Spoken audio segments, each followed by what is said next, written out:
Peut-on gagner de l'argent quand on est dans une démarche spirituelle? C'est une question qui revient souvent quand on commence à s'engager dans une voie où on va réfléchir sur le sens de notre existence et peut-être qu'on va recadrer nos actions au quotidien. Et dans ces actions, bien entendu, surtout si on vit dans le monde occidental, une partie de notre temps est consacrée à gagner de l'argent. Et on peut légitimement se poser la question de savoir si je mets de l'énergie dans le fait de gagner de l'argent, est-ce que ça va pas m'éloigner de ma voie spirituelle?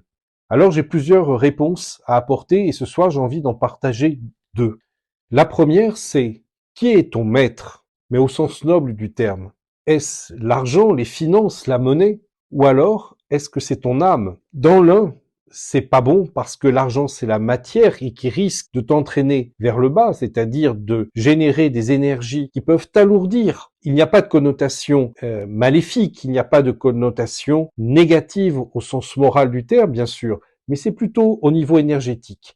Est-ce que l'argent est ton maître dans ta vie? Si c'est ton âme, pas de problème parce que c'est elle qui dirige. Et deuxième réflexion, à quoi va te servir cet argent? Si c'est pour assurer ta subsistance et ceux qui vivent avec toi, soit faire le bien autour de toi, oui, c'est positif, parce que cet argent est vraiment comme une énergie qui coule, qui rentre dans ta vie, puis qui en sort pour une action qu'on peut considérer comme légitimement belle. Par contre, si tu thésauриses, c'est-à-dire que si tu ne fais que engranger de l'argent, voire que tu t'adonnes avec cet argent à des occupations ou à des achats qui peuvent plomber ton énergie, justement, tu vas la stopper. Tu vas pas lui permettre de s'épanouir. Et là, ça peut être effectivement un problème et un frein. Dans les sociétés traditionnelles, d'ailleurs, on parle souvent de dîmes, c'est-à-dire je reverse aux gens qui en ont besoin ou pour des actions positives, voire caritatives, 10% de mes gains. C'est intéressant dans l'esprit parce que ça permet à l'énergie que représente l'argent de circuler.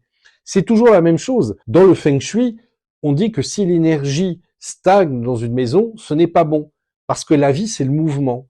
Et effectivement, c'est la même chose pour l'argent. Si tu ne fais qu'accumuler, que tu ne le fais pas circuler dans ta vie, il y a le risque que ton existence se plombe, c'est-à-dire se cristallise de plus en plus et qu'il n'y ait pas de mouvement. Peu à peu, ça se sédimente, un petit peu comme les minéraux.